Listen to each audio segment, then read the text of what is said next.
原来徐奶爸真的将福宝当成女儿宠，就连喊孩子的小名都这么亲密。他也有3岁多，我38级了，所以现在要叫他小福。徐福记组合30多岁的年龄差，对徐奶爸来说可不就是父女俩吗？难怪他对福猪猪这么爱护有加。要知道福宝是圈养大熊猫，从小到大都没有自由的他很容易刻板，奶爸便想招法制作很多的玩具。像当年的宋爷爷那般化身魔法师，老徐的本意是锻炼宝贝的后肢力量，可他还是被一些无脑粉误解。明明大树早已被塑料壳包上，奶爸这样做是引导熊猫表演，吸引眼球。还记得前几天还有游客指责饲养员，只是因为对方没将丰容摆放在看台上，即便他一次又一次被误解诋毁，可他对福宝的爱意依旧是只增未减少。只要福宝赖床不愿意干饭时，奶爸就直接去门口温柔地呼喊孩子，手里还拿着一大堆新鲜美食。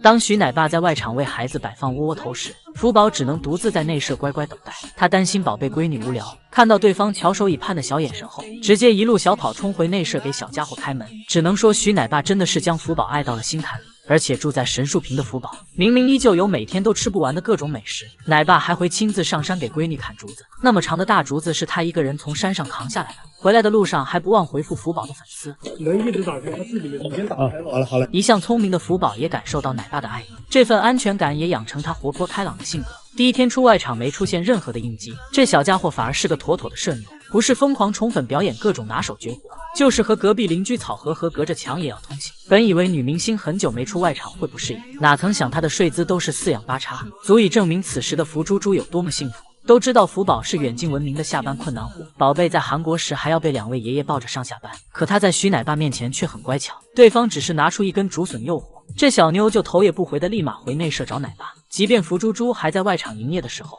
他也要时不时的扒拉着门缝找老徐，只能说他如今真的很依赖奶爸。徐福记的感情是毋庸置疑的好，福宝回国后能遇到徐想奶爸这位用心的饲养员，想必他未来熊生一定会幸福快乐的。盘点大熊猫的坑爹名场面，饲养员养的一个个都是活祖宗。从科学的角度讲，大熊猫没有那么善良。冯奶爸就是全网最惨的熊猫饲养员吧？不是陪着格格在太阳底下暴晒，就是在请假期间回动物园哄喜乐回家。即便天津气温达到近40度，穿着一身貂皮大衣的格格还是不肯回家，非要卖惨把饲养员挂网上。冯奶爸无奈之下只能亲自去请孩子，哪曾想大姑奶奶的倔脾气一上来后，只留给对方一个倔强的背影。奶爸只好拿着竹竿拍打着木架，甚至试图用夹子音吸引格格多看自己一眼。奶爸别这样，奶爸不习惯，奶爸还夹了呢，怎么？幸亏老冯是对着格格用竹竿制造噪音，换做其他好脾气的懂事熊猫，估计奶爸早就因为虐待熊猫被骂上了热搜。还有最近刚刚出外场的福宝，别看小家伙平日里是个懂事的好孩子，一向调皮的他总喜欢逗奶爸玩。福猪猪放着一大堆新鲜竹笋竹子不吃，非要吃枯竹叶把奶爸挂网上。明明对方昨天还给这小家伙扛来一大堆竹子，估计本就敏感社恐的老徐已经哭晕在厕所。都知道旅居卡塔尔的四海公主有一个几百平的豪华大床，落魄王子七仔却经常被网友们拉踩，这废土监狱风令人感觉到心酸又搞笑。正当姨姨们准备对饲养员口诛笔伐时，却发现小床竟然是洪七公的饭桌。猫粉不仅对无辜受牵连的奶爸愧疚万分，还得吐槽七仔这小子吃的太多了。身为卖惨界种子选手的囡囡，更是一言不合就对着饲养员下跪乞讨，这说跪就跪的本事好像在哪里见过。很难不怀疑这小妞宫斗剧看多了。还有那个吃饭贼快的捞捞，每次干饭咀嚼2口就进肚子里了，粉丝还以为他被饲养员苛待吃不饱饭，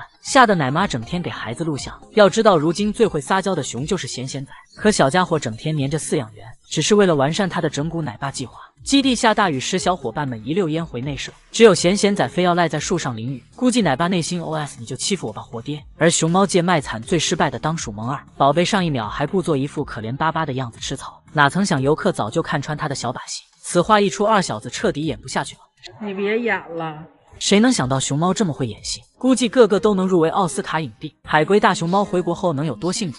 丫丫从骨瘦如柴到珠圆玉润就是最好答案。在异国他乡的20年，长公主不仅吃不到老家新鲜的竹子，独自一熊在内舍四处晃悠的她更是煎熬。美丽漂亮的丫丫逐渐成为麻木、失去生活希望的空壳。本以为宝贝好不容易回家后，会花费很长时间治愈当年的心理阴影，哪曾想北洞饲养员们如此暖心，给了长公主前所未有的温暖与安全感。丫丫在性格上有了明显的转变，身为搞笑女的她一言不合就整活搞怪，找个竹笋都能把脑袋塞进去，还动不动就把自己摔得乱七八糟的。公主以前舍不得吃笋笋，如今的她却能大大方方的干饭，每周5的吃播都换着花样来。这小妞不是和蜂蝾里的大竹笋较劲，就是往木架上一倒躺着吃竹子。看到丫丫来到北东肉眼可见的转变，相信每个记挂着她的猫粉都能彻底放心。同样在美国打工多年的美香一家更是如此。他们的生活虽然没有丫丫艰苦，可居住在异国他乡也实在是难熬，导致小奇迹的性格都变得拘谨胆子小。还好她遇到认真负责的王奶爸，他会主动陪孩子唠嗑，还经常给小奇迹做各式各样的玩具，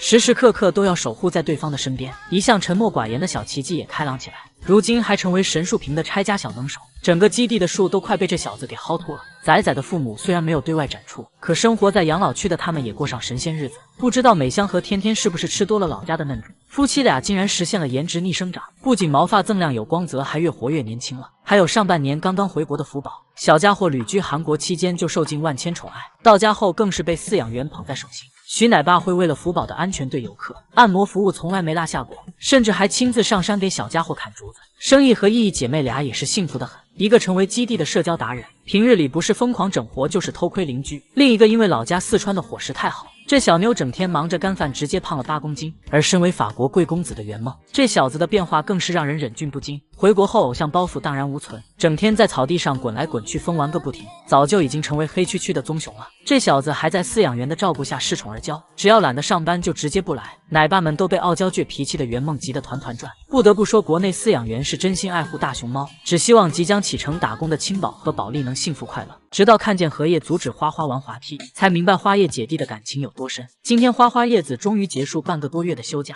开始正式与游客们见面了。这段时间，园区工作人员一直在装饰外场，并搭建了许多新奇的丰容玩具。花叶姐弟刚到外场就迫不及待探索新场地。只见叶子先是来到海盗船上玩耍，随后又对秋千滑梯表现了浓厚的兴趣。或许叶子是第一次玩滑梯，他在上面研究很久都没有掌握技巧，最后还从滑梯侧边掉了下来。于是等到花花爬到滑梯上玩耍时，小叶子担心姐姐也会摔下来，便咬住她的皮大衣，然后把花花护在怀里，示意她慢慢下来，并且在姐姐快要滑下去的时候，暖心的小叶子连忙用右手搂住她，但花花还是不小心摔了个四仰八叉。叶子紧跟着滑下去，并查看姐姐有没有被摔倒，确认花花没有受伤后，才放心的向小树林走去。姐弟俩的感情依旧好到令人羡慕。自从花花叶子开始漫长的休假后，就一直有消息称姐弟俩将会搬到新园区，并且相伴许久的两小只也不再住到一起。这对喜爱花叶姐弟的猫粉们来说，无疑是晴天霹雳。毕竟两小只的深厚感情大家有目共睹。当花花被施工队的噪音吓到卡顿时，叶子察觉后立刻来到姐姐身边，贴贴陪她吃饭，并主动伸手牵住花花，安抚她紧张的情绪。之后每当有异响，叶子就会赶到姐姐身边观察四周，她就像骑士一样勇敢地保护着花花。因为花花天生性格比较懒散，经常哪里跌倒就在哪里躺下。于是当花花吃着竹子在小坡边睡着后，叶子担心姐姐会掉下去，便温柔地上前提醒，但有时花花还是会不小心摔下小坡。叶子立马担心地上前抱住姐姐，暖心安慰。如此懂事的小叶子自然也值得花花守护，因为花花的名气和热度高过小叶子，于是许多游客会对她恶言相向。当叶子又一次被游客骂走开，受到冷落时，不明白自己为什么被讨厌的她非常难过。于是花花抱着失落的弟弟暖心安慰，表示叶子才是世界上最棒的小熊。之后每当有意要给自己拍照时，花花总会牵着叶子的手一起看向镜头，两小只相互依偎的画面令人倍感温馨。虽然事实证明花叶姐弟去新园区是假消息，但总有一天慢慢长大的两小只会分开，只愿时间走得再慢一些，愿姐弟俩能彼此陪伴更久一些。果然谁养娃谁崩溃，就连大熊猫也不例外。这天江爷爷刚进熊舍就发现爱宝正四仰八叉躺在地上睡大觉，而福大妹因为很久没有喝到奶喝的嗷嗷叫。只见爱宝烦躁地抬起宝宝的屁股摆正位置，然后不断抬起手臂示意他自己找，但迷茫的福大妹找了很久都没有吃上它。最终被打扰到睡觉的爱宝赌气似的晃动胳膊，看着福大妹在妈妈手臂上跳来跳去，江爷爷忍不住吐槽自家胖闺女。你管我喝干嘛去？怎么骗你哦？随后喂奶工具人江爷爷开始上线，无奈的伸手托住福大妹的屁股，在爷爷的帮助下，仔仔很顺利的就喝上了奶。谁料此时躺在地上睡觉的爱再次从灵魂深处发出长长的叹息，仿佛在说着苦逼的奶娃生活啥时候能结束啊？或许正是有了金牌月嫂江宋爷爷的帮助，艾女士摆烂带娃这套运用的越发熟练。只见她美滋滋吃着江爷爷递过来的竹笋，完全忽略了怀里正倒栽葱的宝宝。此刻的仔仔感觉自己熊生已经看到尽头，江爷爷无奈只能伸手拖着宝宝调整姿势。刚好此时爱宝吃完了竹笋，于是爷爷心生一计，拉过闺女的手臂让她抱着。爱宝一脸无语，仿佛在说奶爸真的好幼稚。但长时间的带娃生活让爱女士烦不胜烦，为了省劲儿，她会专门敲起二郎腿抱娃，但被江爷爷提醒过，所以就背着他们偷偷敲。这天爱宝正敲着二郎腿哄娃睡觉，谁料江爷爷突然来到母女俩身边，吓得爱宝直接把脚放了下去，心虚的小眼神不断瞥着对方的反应。好在江爷爷并没有责怪闺女不好好带娃，于是爱宝行为逐渐放肆大胆，就算对方在自己身边也大大咧咧敲二郎腿。江爷爷知道爱宝带娃很是辛苦，于是便伸手帮闺女拖着仔仔的屁股。等到宝宝吃饱喝足后，江爷爷才起身离开。谁料他前脚刚走开，爱宝就开始摆烂了，直接抱着孩子倒头就睡，甚至睡觉的时候都不忘记敲二郎腿。不得不说，爱宝是懂如何审时度势的，毕竟带着2只废头子仔仔，此时不摆烂更待何时？之前宋宝抱着双胞胎合影时，就能听到福大妹像话痨一样哼哼唧唧，并且长相酷似乐宝的福二妹也同样不是省油的。估计爱宝早就被烦得想一整扇飞俩姐妹了，不由得感叹原来大熊猫带娃也会被熊孩子逼疯。盘点国宝大熊猫的尴尬名场面。国庆期间，熊猫馆里的游客格外多，于是显眼包灵颜整活之魂熊熊燃烧，一传十，十传百，俺胖颜脱单有望。只见灵颜来到心爱的坦克车旁，准备大显身手来个高难度倒推车，谁料显眼包灵颜刚把手摁上去，坦克车就失去平衡，直接扣到了头上。正所谓一波未平一波又起，就在灵颜被下一激灵差点跳起来的时候，原本弹起来的坦克车再一次砸在了他的大脑门上。自此灵颜的显眼包履历中又加了浓墨重彩的意，即便胖颜整只熊晕晕乎乎也知道自己丢大脸。只见他面带3分尴尬、3分可怜和4分委屈，可怜兮兮的搓着手躲在坦克车后，让人看了又好笑又可怜。而这已不是灵颜第一次整活翻车了，先前他站到坦克车上打算表演个上天揽月，谁料没站稳的胖颜瞬间跌倒地地，自觉丢熊的灵颜佯装镇定，拽过一旁的竹子开始大吃特吃，生动诠释了在哪里跌倒就在哪里干饭。而橘萌萌的尴尬史也同样广为流传。这天饲养员特地准备了仙气萦绕的大浴池，萌萌看到后激动的在一旁跑来跑去，谁料地太滑了一个不留神摔倒，内心无比尴尬的橘萌萌慌忙爬起来，表示自己还有事要忙，姨姨们再见。随后甩着尾巴火速逃离现场。此外，程莹莹的光辉事迹，除了摔头昏迷54小时醒来就整蜂蜜吃外，还有被竹筐吓到。这天，程莹莹正靠在木墩上吃竹子，谁料勾到了一旁吊在木架上的竹筐。程莹莹非常纳闷，明明竹子就在嘴边，却被一股莫名的力量拉扯着。于是程莹莹左扯右拽，最后背过身使劲一拉，才终于把竹子塞进嘴里。谁料因为太用力，竹筐看到有个黑影突袭自己，程莹莹吓得一个哆嗦，嗷嗷叫边，直到退出8丈远后才反应过来。恐怕此刻铁头营的内心早就尴尬到抠脚了。都知道三太子萌兰最擅长空中一字马，每每在姨姨们面前展示都能获得尖叫和掌声。对此，哥哥萌大表示一字马而已，简简单单。只见萌大信心满满的岔开腿，瞧好了。结果下一秒他就一脚踩空，好在萌大双手死死抱着木架才没有摔下去。而为了掩饰尴尬，萌大抱起麻袋枕头，装作若无其事的样子。不得不说，萌氏家族的成员都是显眼包吧？网友们还知道国宝哪些尴尬名场面呢？